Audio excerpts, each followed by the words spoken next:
Start in the name of Allah, who is merciful and most beneficent. Assalamu alaikum, dear students. Today we are going to discuss gender politics and tragedy in Much Ado About Nothing. Today we are going to discuss an article review written by Emma Smith on Much Ado About Nothing. Yes, dear students, we have already discussed much ado about nothing, summary, characters, etc., themes, and different things. But today we are going to discuss an article which is written by Emma Smith on tragedy and gender politics in Much Ado About Nothing. Obviously, Much Ado About Nothing pits male bonding against heterosexual relationships. Emma Smith examines this conflict and the ways in which it threatens the play's status as comedy. Obviously, the sparkling relationship between the witty lovers and Bendick has made Much Ado About Nothing one of Shakespeare's most enduring romantic comedies. Shakespeare here suggests that the obstacle to romantic love is not external. There are no women in men's clothing or tyrannical, but rather psychological. In a modern scenario, the real block that needs to be overcome is the character's own resistance to commitment and fear of vulnerability. But a different threat to comic fulfillment also needs to be managed. Yes, it is represented in the play by Don John, the melancholic and illegitimate brother of Don Pedro, who plots twice to interrupt the marriage of young startup Claudio to Hero.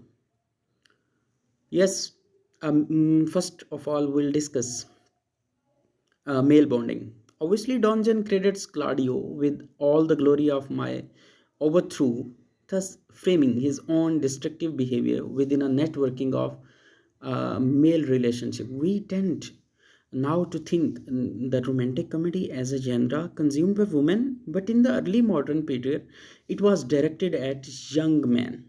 Even while they ultimately endorse male female relationship, comedies are often preoccupied with male male bonding. Think of Antonio and Bassanio in the Merchant of Venice, yes, or those two gentlemen of Verona, or even Orsino and the Cassirio in Twelfth Night. The same is true here. Early in Much Ado About Nothing, Don Pedro tells Claudio that he will woo Hero on his payoff. Obviously, part of the play is a persistent pattern of substituting male-male relationship for male-female ones. Obviously, the wooing of Hero is a negotiation between Claudio, Don Pedro, and Leonardo, with Hero herself barely figuring. Don John pretends that his brother has. Yes, Dungeon has broken his faith with Claudio, who is immediately convinced that the prince woos for himself, but he follows the quickly with the reassuring certainly that the prince doubling dealing is not quite his fault, for beauty as a wage against whose charm faith melleth into blood. It is already hero's fault, even though she hasn't done anything. Obviously, Donjon is something seen as a Shakespearean dry run for the Melon energy, and Iago in Othello. Obviously, another play about male bonding and destructive sexual jealousy. He is, however, different in one crucial respect, whereas Iago tricks everyone around him into believing his honesty. Donjon seemed incapable of dissimulation. Obviously, in Othello, we have seen such sort of things. And the next one is give not this rotten orange to your friend. Obviously, Shakespeare does not allow his audience to see this spectacle of heroes' apparent transgressions. Interestingly, those stage of film production of the play that went to be sympathetic to Claudio do tend to depict the scene at her window, suggests that Trick was a convincing one and therefore he should not be judged too harshly. But by leaving it, Shakespeare suggests that men have already made up their minds. The scene of Claudio and Hero's interrupted wedding shows how the male characters, even her father, line up behind the angry groom who rejects his bride in terms that confirm that she is a transaction between the play's menfolk. Give not this rotten orange to your friend. Leonardo wishes his daughter had not been born. Only Beatrice is utterly loyal to her cousin, and Bendak is forced to prove himself by aligning himself with her rather than with his male friend. Obviously, for all the romantic comedy brings male and female worlds into happy collisions.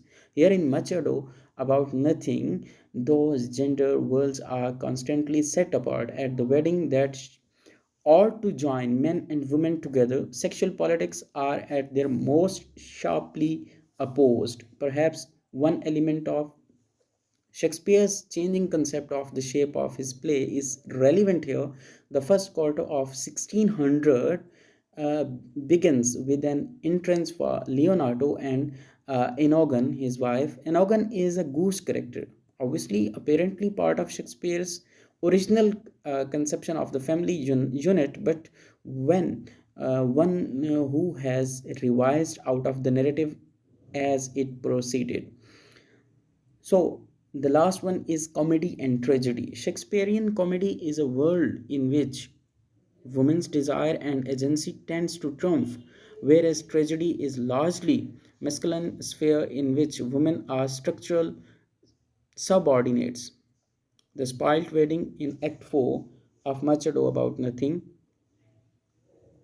the scene with which a comedy ought to be concluded, suggests a king kind of generic uh, malfunction. The spectre of male jealousy preoccupied Shakespeare across genres. Othello, The Winter's Tale, obviously, because it seemed to have the potential to divert a narrative to an unexpected conclusion, as hero is left in a swoon after Claudio's uh, denunciations of in front of the wedding's guest. Machado plot flirts momentarily with the tragedy. A friar stepped towards with the great idea of the wronged woman to pretend to be a dead at a time when Romeo and Juliet was one of Shakespeare's best known plays. This solution was unlikely to be entirely reassuring to audience.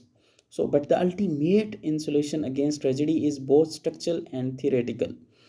On either side of the proto tragic wedding scene, we get the funny scenes with the watch, the haplessly amateur, almost in spite of themselves, are the agents of comic deliverance. On the early modern stage, one of their number in particularly would have signified clearly the all over direction of the play.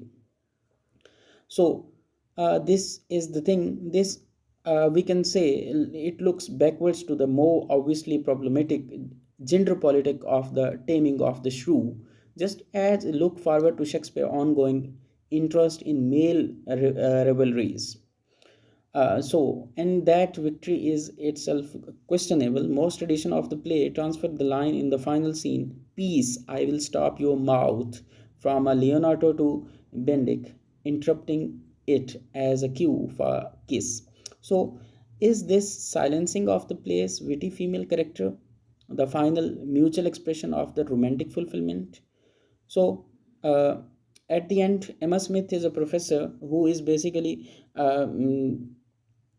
committing on that sort of thing, that how the things are going there in that thing as we are going as we have done. And at the end she is basically telling that how the political things are being discussed here, and tragedy as well as comedy. Obviously, gender politics is always in today's era. If we'll see everywhere, there will be gender politics. So with this we have comes to an end. Inshallah, see you soon.